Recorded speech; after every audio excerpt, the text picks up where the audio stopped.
Hi, my name is Dr. Arjan. I'm a chiropractor and healer in Albuquerque, New Mexico. And this week's health tip, which is coming to you in video form in addition to written form, is all about the power of your word, your intention. Some like to call it prayer. Whatever your jam is, your intention, your word, how you think, how you feel, how you speak is all incredibly important.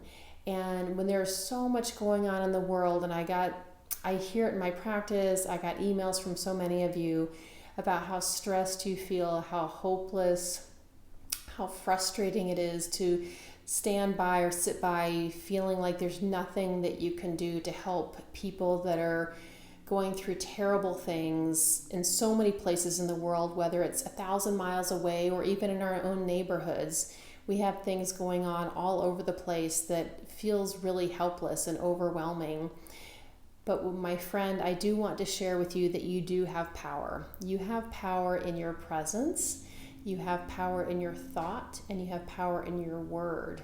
And if we want to add a little bit, you have power in writing, you have power in sending money, you have power in volunteering, and maybe you can't help the people who are 1,000 miles away, but you have power in your community. You can go show up with those things. I tell everybody, if you have something you're worried or frustrated about or afraid, find out how you can get involved. That's one of the best ways that you can help out and make the world a better place. I tell everybody, if you're sitting and scrolling on social media, that's actually a trauma response.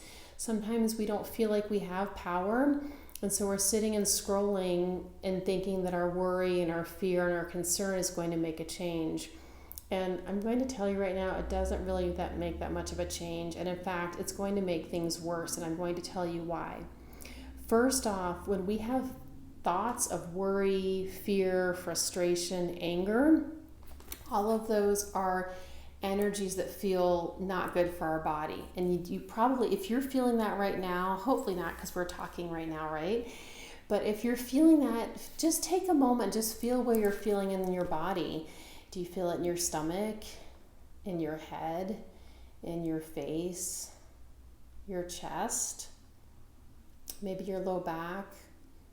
Wherever it is, it's probably tight, or there's feelings of heaviness, or maybe your heart's fluttering just a little bit, or your breathing's a little more difficult. Those, my friend, are all results of feeling stressed and worried and afraid, and those are all feelings that are valid and legitimate, and I want to tell you, I validate those feelings. It's important to have all of those, and at the same time, let's turn those into something positive, into something that you can do, something that you can feel empowered and make a change. Honestly, I'm going to share with you, I am a history freak. I love history. I love reading historical novels. I love reading history books. I love learning about history.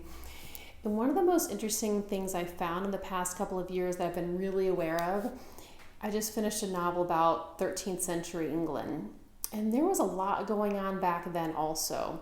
And I realized that's like 700 years ago, if you do the math, probably more than that. And even a couple thousand years ago, there was a lot going on then too.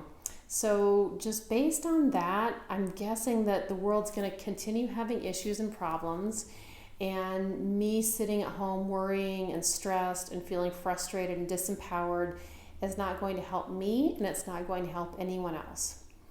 So one of the traditions that I've been living in for a few decades now is really focusing on the power of prayer and service, and that could be a whole nother podcast.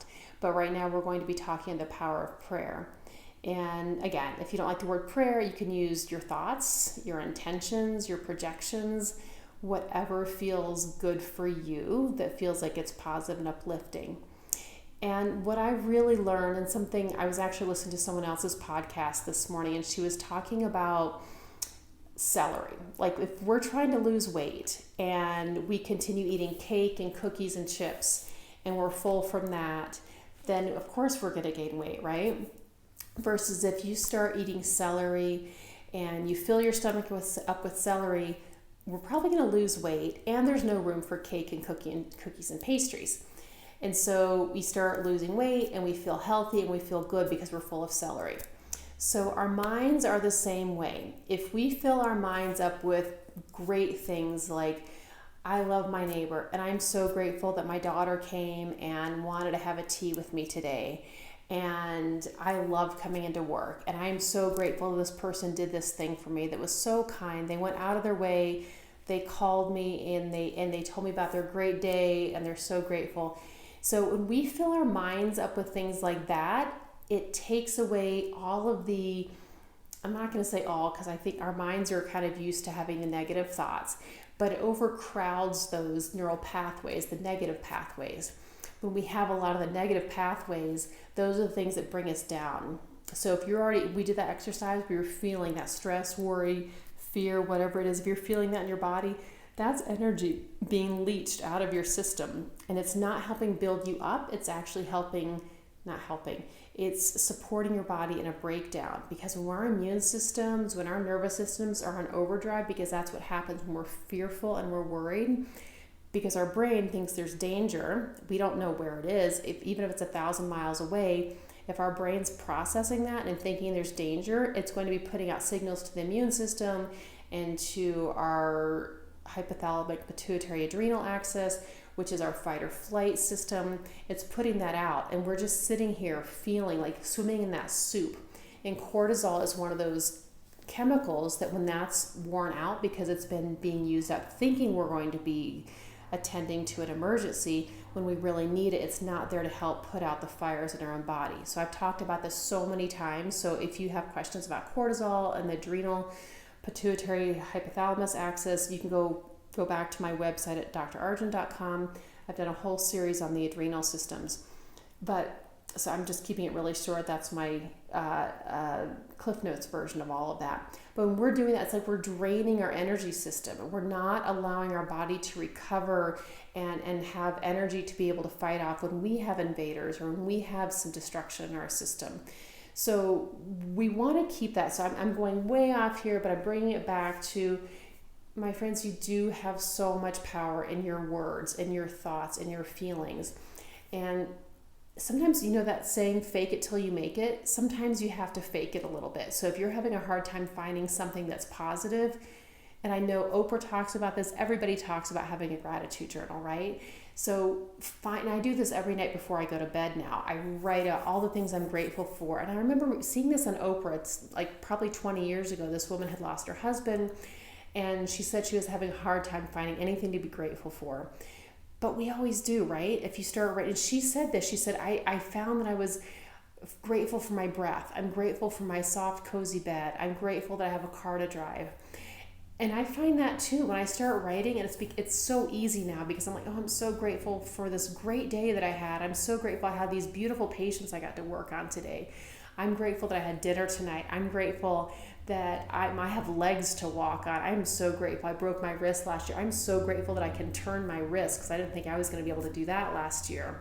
I knew it would because I have that power projection. So if you can just flood your brain with those, it's because you'll get chemicals, you get those endorphins and that dopamine rush. And that is so, it creates this feeling of glowing.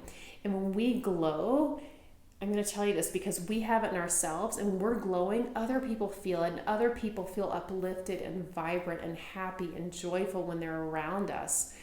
So when we do that for ourselves, it really is healing. So when you're healing yourself, you're literally healing the world through what you're doing, and it has a ripple effect.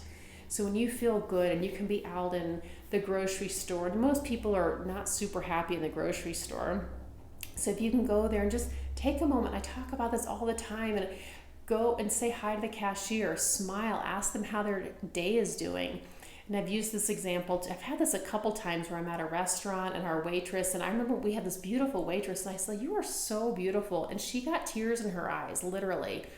And she said, "You have no idea how much I needed to hear that today." She said, I'm newly pregnant and I feel so fat and ugly, and I was crying to my boyfriend this morning that I felt so ugly. And she's like, "I really needed to hear that today." And I was just like, I was amazed and awed that that little tiny thing, and we were a party of 4 and we were chatting and having fun and laughing, and I stopped to just say that to the waitress, acknowledge that this person is here to take care of us. And And it made for this delightful evening. And it's just the little things, you guys. I think giving those few minutes to yourself and then passing that on to others. And again, even if you have to fake it, do it. But there's no fake. Like you can pull your energy up and just acknowledge the person next to you. Put your phone down and give some energy. And even if the person doesn't know you're giving them energy, you see people across the street, or there's a lady outside, she's camping. Like her house is apparently outside my parking lot of my office. And I was just watching her, like, she's setting up her house out there. And like, good for her. Just sending her some good vibes out there. So that's my message for today. And also one more point I want to make. And if you see my email, I have a picture of the Buddhist prayer flags, and there's lots of them. And if you've ever been to northern India or anywhere where there's a Buddhist stupa, they have these prayer flags, and to me they're so beautiful. I have just a couple little strands out in my front yard. But if you don't know the concept with this, they have prayers, and I don't know what the prayers are, but in my mind, they're prayers of peace and love and joy and bringing kindness to humanity. And those prayer flags, they're all written on the flags, all these prayers. And when the wind blows through them, it sends the prayers out to the universe and creates this vibration, because words are vibration, right?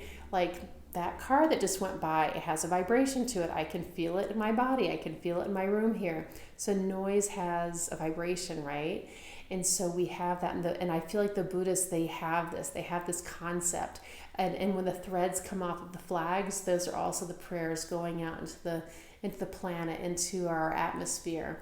So I love that concept, and I wanted to share that with all of you today, because I feel like we forget a lot. We forget that we do have so much power in how we think, again, how we feel, how we connect with others, and that healing. And you do have power in that. And you might not be able to affect the person that you're thinking of, that you've seen on some post on social media. You might not be able to affect them directly, but who knows, maybe the person you smiled at the grocery store is going over there to help, and they needed your little bit of boost.